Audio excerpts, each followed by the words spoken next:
let me take you back to late 2003. You've just arrived home from a long day at school, and the times tables the teacher patiently tried to drill into your skull have become rather tiresome. Truthfully, there's only been one thing on your mind all day: your new PlayStation game that you were given for your birthday. You're first through the door at home, then you enter the living room and throw your lunchbox on the couch. With your parents' permission, you call your best friend from the house landline and invite them over. When he arrives, you run upstairs to find all the leftover snacks you've kept for your birthday. Your friend is excited by the Dip Dabs and the Space Raiders crisps. In the TV reflection, you see two children who are wide-eyed from the rush of sugar, ready to save Middle-earth from doom. "What are we playing then?" your friend asks. You don't need to reply. Instead, you show him the PlayStation 2 case for The Lord of the Rings: The Return of the King. The image on the case shows Aragorn and Gandalf looking stern as they're surrounded by an army of orcs. The last thing you do is show your friend the shiny official merchandise sticker. Then you put the disc into the console and load up the game. You then have one of the best nights of your childhood as you defeat Sauron and destroy the One Ring. That was 2003, and what a time it was. Now, I'm pushing 30, and I wanted to see whether this game would still be the pure perfection I thought it was 20 years ago, or whether it was just the Dip Dabs and Space Raiders turning my brain to mush.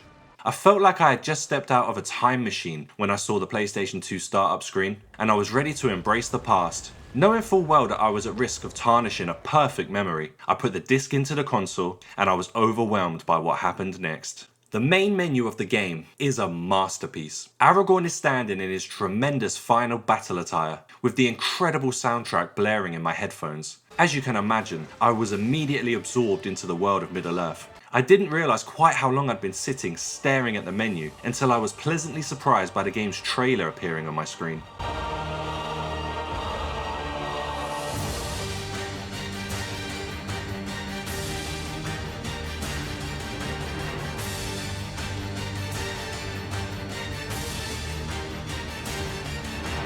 The game starts by providing clips from the movies, with a full backstory of the previous film's events.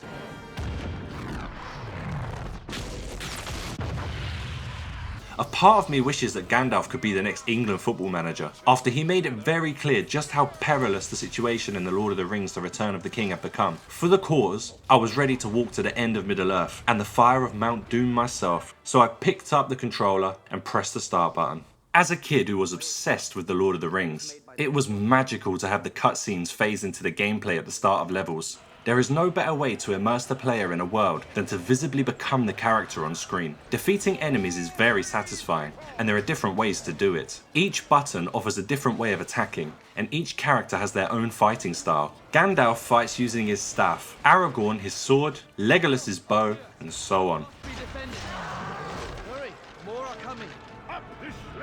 Experience points are earned by repeatedly hitting enemies until the skill meter increases. Fair ratings are the easiest to get, but generate the fewest skill points, while good and excellent ratings are worth more and require you to string together several hits without taking damage. If you manage to achieve perfect on the skill meter, you will enhance your attack damage and generate maximum XP. In true PlayStation 2 style, smashing buttons and combos gets you more XP.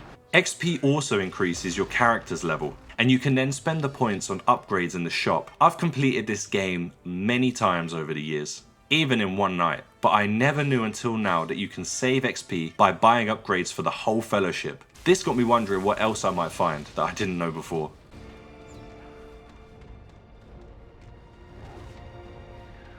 I was very nervous about saving the game on a memory card that I knew didn't work properly. Thankfully, it held onto my saved data, so I didn't have to bang out the game in one playthrough. So, after I'd completed the first mission and bought some new combos, I was ready to try out a new character. When I say new, yes, I only play as Aragorn when he's an option, and my friend would always be Legolas. After over 20 years, I can honestly say I've never once played as Legolas, and I wouldn't even know how to use him. Sam is always very enthusiastic when I'm forced to pick him though.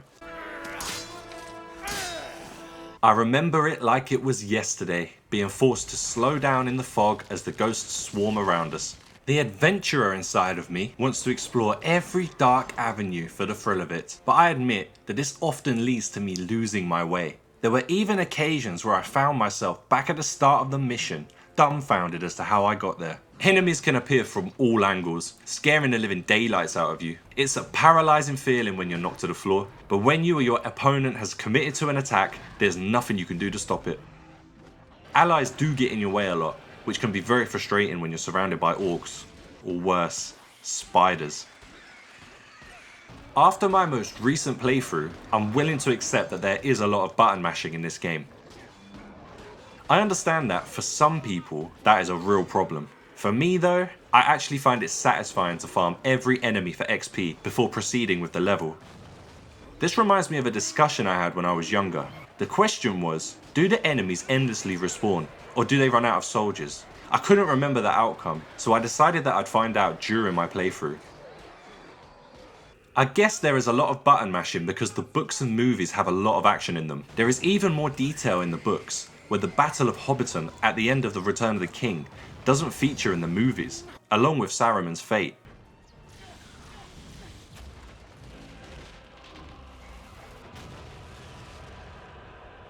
I wanted to be Aragorn, but I felt more like an Ent.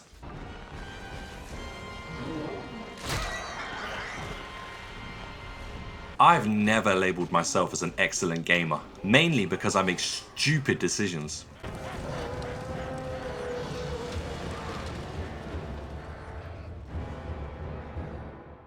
It took me a few attempts to realise that I was meant to blow up the archer towers on the other side of the gully. And I don't even know why I thought I'd survive walking under the footsteps of the giant Ents. Maybe my childhood naivety has never left me. By the end of this mission, I felt like I needed to cool my head down with some water. Oddly, an Ent beat me to it. In the next mission, I was introduced to another task: hiding from the Nazgul. This meant racing along the walls to find cover before the Nazgul icon filled, and having to wait an eternity for it to empty again.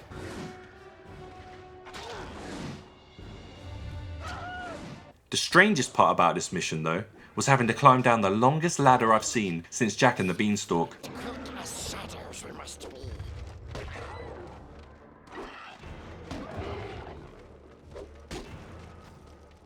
At least Gollum was keen to help us though. There's nothing strange about that guy. I saw the fat one, stupid hobbit.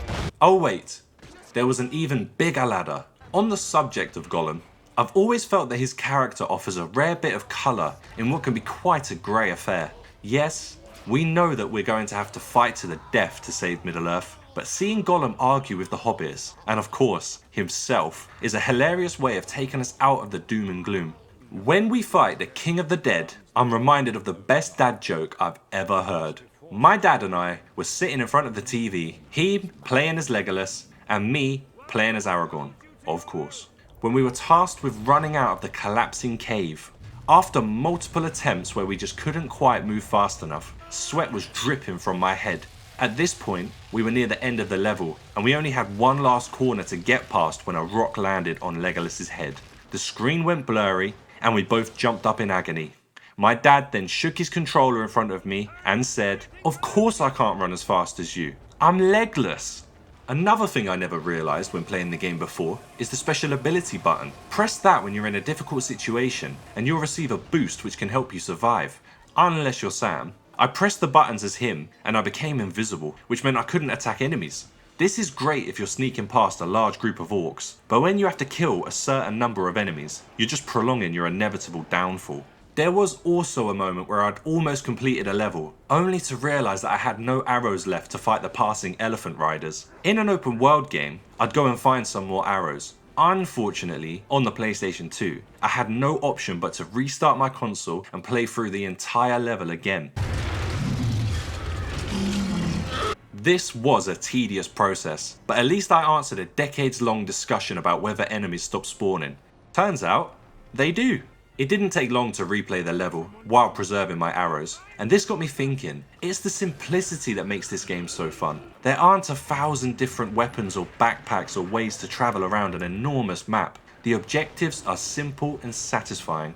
Not all games need incredible graphics, they just have to be fun. They have to immerse the gamer in a world different from the one they're in. And this game does that just as much as a game like Red Dead Redemption 2 does. I'd love to see more official video games based on movies being made. When I was a kid, I was blessed with games from The Lord of the Rings, Star Wars, Harry Potter, and even Disney films. What a time to be alive. Now, kids have superhero games with different actors playing their favourite characters than the ones in the movies. That's just confusing and has surely contributed to some games not being as successful as they could have been. I'm not saying that the voice acting on The Return of the King is perfect by any means. I will kill you if you touch him. Kill me.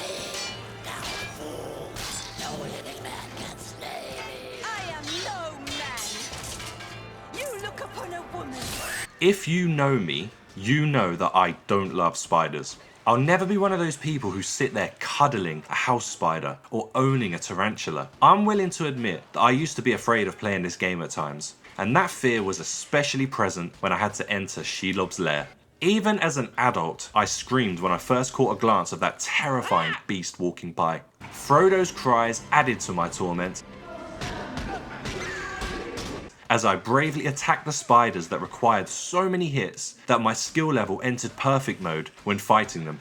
It was either that or endlessly walking into dead ends. Fire was my greatest ally in the caves, but as soon as I wandered into Shelob's lair, I was overcome by a feeling of indifference towards my video. Do I end the video here, or do I confront my demons? Remembering that I'm nearly 30 and that my wife is in the next room and can hear everything I'm saying, I decided that it was time to be brave and fight the oversized man-eater. There were a few shrieks and screams when Shelob jumped off the ledge onto my head, but I battled on. Through Sam's sheer determination and my canny attacking ability, we defeated the beast and I had overcome my greatest fear. Come back, you! I'm not done! At this point in the game, we're then introduced to another new objective, keeping people alive. This was a pain, as there really wasn't much time to run to each character. In between stopping giant elephants and well-armoured orcs, I didn't have the time to babysit hobbits and the elderly.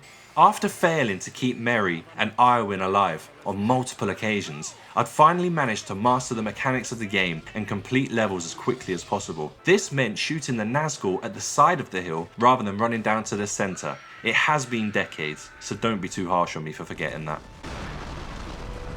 Then I had to literally stand in the way of any orcs making their way to Gandalf because he's an old man who lacks the endurance to fight multiple enemies. With him being so useless, I couldn't help Legolas and Gimli, who, I'll be honest, should have been more capable of protecting themselves. There was a fun progression of enemies as you completed each level. Some tasks can be slightly repetitive though, while hunting for health potions when I'm close to death can lead to a lot of parrying until the enemy opens themselves up for an attack. Even then, you're not guaranteed a health potion, so levels can end up taking a long time. That's if you don't die, of course. Video games used to be a lot more difficult in general. You used to only get one life, and if you lost it, you'd go all the way back to the start of the game. Thankfully, games these days are easier, so The Return of the King is somewhere in the middle between the two extremes. Are we throwing the ring in the fire or not? The biggest issue I faced in this game is working out what it's actually asking me to do. I spent way too long fighting an orc whose health refused to go down, only to realise that I was meant to be throwing spears at him the whole time.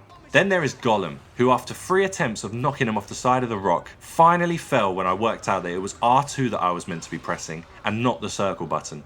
After Sam walked through the lava a few times, and I'd fought Gollum with one less finger than usual, the ring did finally end up in the lava of Mount Doom, and Middle-earth was saved. Gandalf was smiling, Sauron was no more, and Aragorn had returned to take his throne as king. So was it worth it? Absolutely. I felt satisfied that my childhood memories lived up to my experience of playing The Lord of the Rings, The Return of the King again. We need more The Lord of the Rings games from EA. Not sharing this game with others makes me feel as selfish as Gandalf when he only put the protective barrier over himself and let all the other soldiers die a painful death.